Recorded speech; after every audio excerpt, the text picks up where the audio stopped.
Hi everyone, my name's Becky. I'm from Didsbury Community Church in Manchester. I've also just finished my degree in theology up at NTC. My story today is one of healing from an eating disorder, how God literally healed me overnight. It's an incredible story, and it's quite difficult to share in 5 minutes. So, if you have any questions or want to hear more of it, I do have a longer video. It's an Instagram question and answer. So, if you'd like the link to that, please let me know and I can pass that on to you. My story begins when I was 14 years old. That's when my eating disorder began.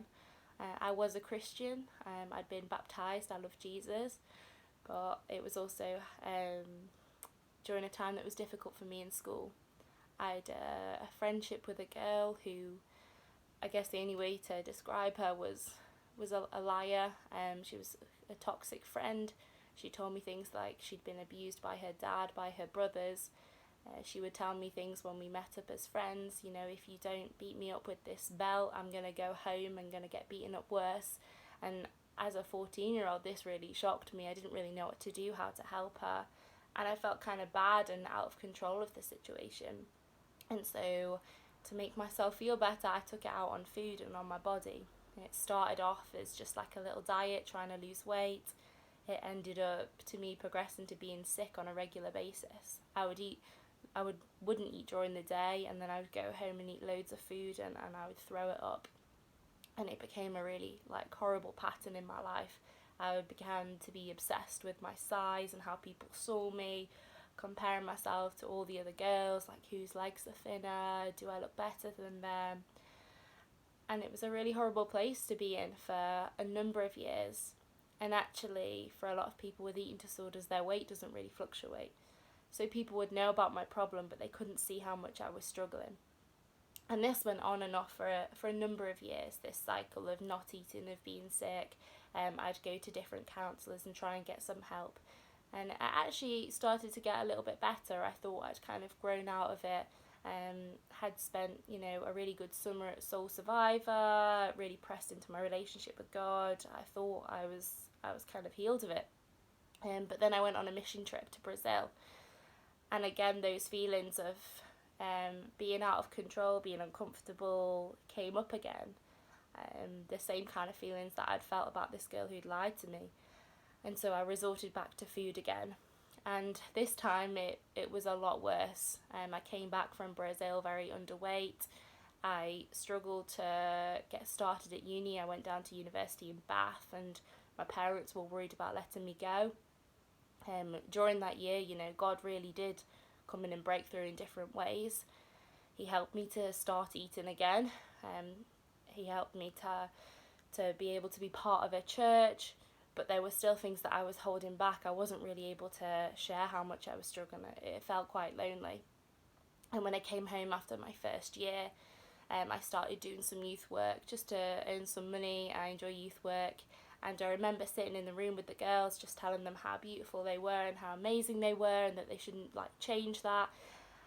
And then going into the next room after a meal and making myself sick. And I thought about it, and I was like, you're such a hypocrite. How can you, sit there and say these things to these girls, yet you're in the opposite room doing these awful things to yourself?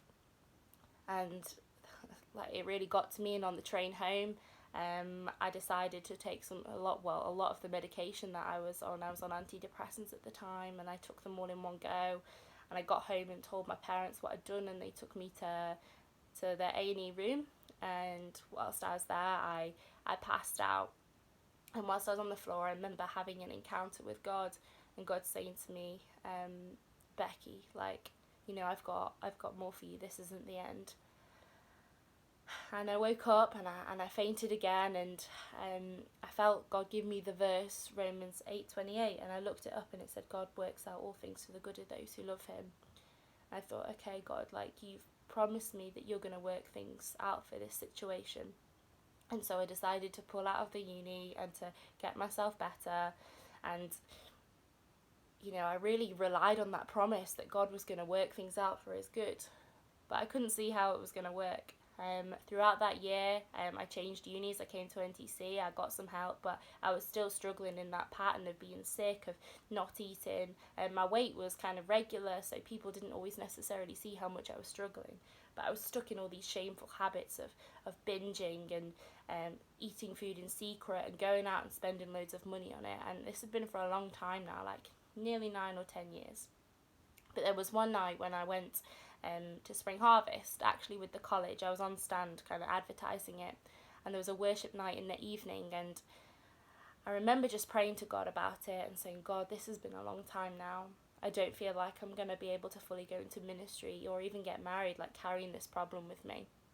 And I said to God, you know, there's going to be a big hole in my life if I give this eating problem up to you, and you're going to have to come in and fill it, otherwise something else will.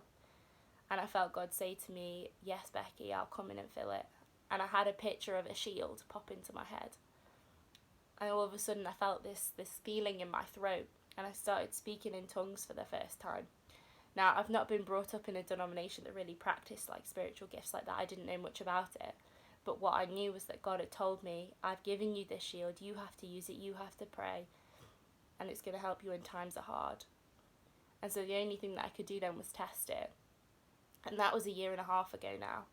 And every single day I've prayed in tongues, and I haven't been sick since. I haven't starved myself since. I like the way that I look. Food is no longer a problem. I'm able to live in freedom, like the freedom that Jesus wanted me to live. I feel excited to pursue ministry because my mind isn't consumed with weight and food. And actually, I am now in a place where I'm living into those promises that Jesus gave to me, that he was gonna work it out for his good. Because now I've been able to talk to other, particularly young women who struggle with similar things, and to give them that hope that there is chance for freedom and a chance for healing. So that's a really quick version of my story. Like I said, there is a longer video on the internet if you want to watch it. But I'm just so thankful to God that he's able to heal me and do a miracle in my life. And I know that he can do it into others too. Thank you.